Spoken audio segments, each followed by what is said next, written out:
Have you ever wondered how to start a fire with just wood? Indeed, fire starting is an essential skill, especially for those who find solace in the great outdoors.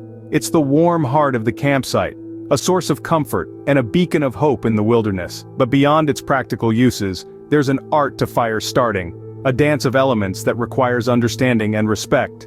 Today, we're exploring the fundamentals of this dance, the basic principles of fire, and why it's important to learn how to start one. At the core of fire starting is of elements known as the fire triangle: oxygen, heat, and fuel. These three components work in harmony to create and sustain a fire. Without any one of them, the fire fails to ignite or quickly dies out. First in the fire triangle is oxygen. This element is readily available in the atmosphere. It supports combustion, allowing the fire to burn. Next is heat. Heat is necessary to increase the temperature of the fuel to a point where it can combine with oxygen to produce flame. This is known as the ignition point. Last but not least is fuel. Fuel is any combustible material that the fire can consume. In our case, it's wood. The type of wood you use can greatly affect the fire's behavior. Some woods burn hot and fast, while others burn slow and steady.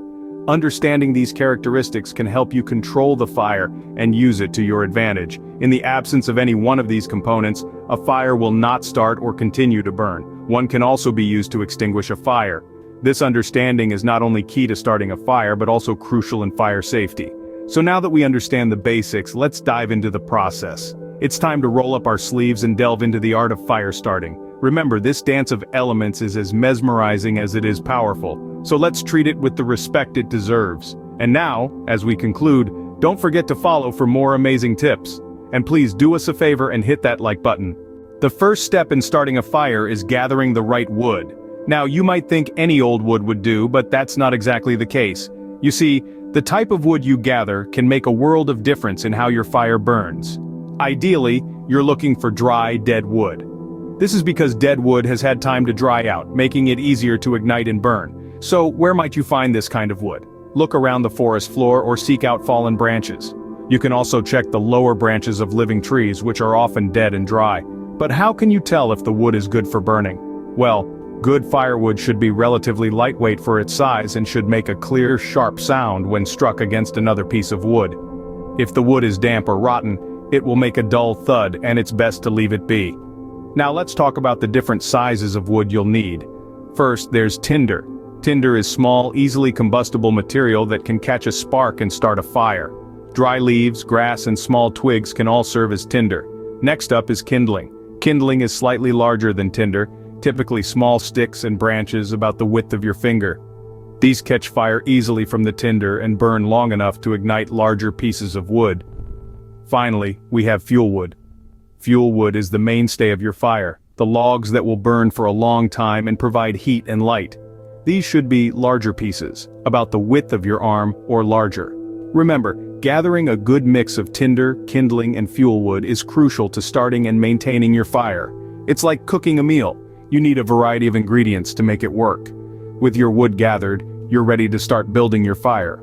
Now, it's time to build your fire. The secret to a successful fire is all in the structure. You've gathered your wood and now it's time to arrange it in a way that will allow it to burn optimally.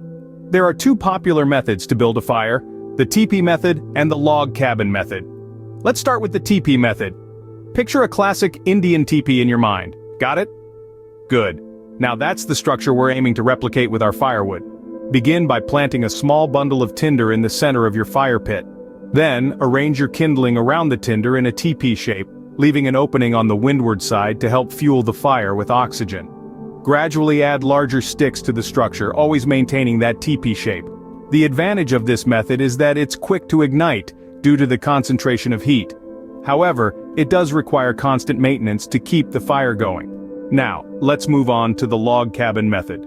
This method involves building a square structure with your firewood, resembling a log cabin. Start by placing two larger pieces of firewood parallel to each other with some space in between. Then place two smaller pieces across them to create a square. This square will be your base. Inside this base, place your tinder and kindling. Then continue building up your log cabin with alternating layers of wood. The benefits of this method are that it's stable, long-burning, and requires less maintenance than the TP method. However, it does take a bit more time and effort to build. Each of these methods has its own pros and cons, so the choice will depend on your specific circumstances and needs. Are you looking for a quick fire or a long-lasting one? Do you have the time and energy to constantly maintain it? Or would you prefer a more hands-off approach? With your fire built, it's time to light it up. You've built your fire, now let's light it. The moment of truth is upon us. You've meticulously prepared your fire pit, gathered your wood, and built your fire. Now it's time to bring this masterpiece to life. First things first, you'll need a source of ignition. This can be a match or a lighter. If you're going for the traditional route, a match is your best bet. Strike it and let it burn for a few seconds to ensure it's properly lit. Next, introduce the flame to your tinder. Remember, tinder is the finely shredded, dry material that will catch fire quickly. Gently touch the match to the tinder, being careful not to smother it. The key here is to let the flame breathe. Once your tinder has caught fire, you'll want to carefully add your kindling. Now, kindling is your small twigs and sticks. These will catch fire more slowly than your tinder, building up the flame gradually. As the fire grows, you can begin to add your fuel wood. These are the larger logs that will sustain your fire for a long period. Make sure to add them slowly and carefully to avoid smothering the flame. Remember, patience is key. Building a fire is not a rush job. You want to ensure each stage is fully alight before moving on to the next. Now, while we're here, let's talk safety. Never leave a fire unattended. Keep a bucket of water or sand nearby to extinguish the fire if needed. And remember, a fire pit is not a trash can. Only burn wood and never put anything into the fire that could explode or emit harmful fumes. Also, respect your surroundings. Make sure your fire pit is away from trees, bushes, and other flammable materials. After all, we're here to enjoy nature, not destroy it. And there you have it, a roaring fire built from scratch. So sit back, enjoy the warmth and the mesmerizing flames. But remember, whatever you do, don't fart next to the fire. A good fire is not just about starting it, but also about keeping it going. It's a dance, a delicate balance that requires your attention and care. To fuel the flames, continue adding more fuel wood, but remember, this isn't about dumping an armload of logs onto the fire. Rather, add the wood piece by piece, giving your fire the chance to consume each one fully. Think of it as feeding a pet. Too much too quickly can lead to problems. Each piece of wood you add should be about the size of your arm, and it should be placed strategically to allow for airflow. Fire, like all living things, needs to breathe. Adjust the wood as needed to ensure a good flow of air. Now let's talk about safety, because while a fire can be a source of warmth, light, and comfort, it can also be a dangerous beast if not handled correctly. One of the key rules of fire safety is to keep the fire to a manageable size. A small, well-maintained fire is far more useful and safer than a large, unruly one. Never leave your fire unattended. Even if it seems to be burning steadily, it can quickly get out of hand. If you need to step away, make sure someone is there to keep an eye on it. And when it's time to call it a night, don't just leave the fire to burn out on its own. Ensure it's completely out before you leave. Douse it with water, stir the ashes, and then douse it again. Feel the ashes with the back of your hand to make sure they're cold. Only then can you be confident that the fire is truly out and won't pose a risk. Remember, fire is a powerful tool, but it can also be dangerous if not handled correctly.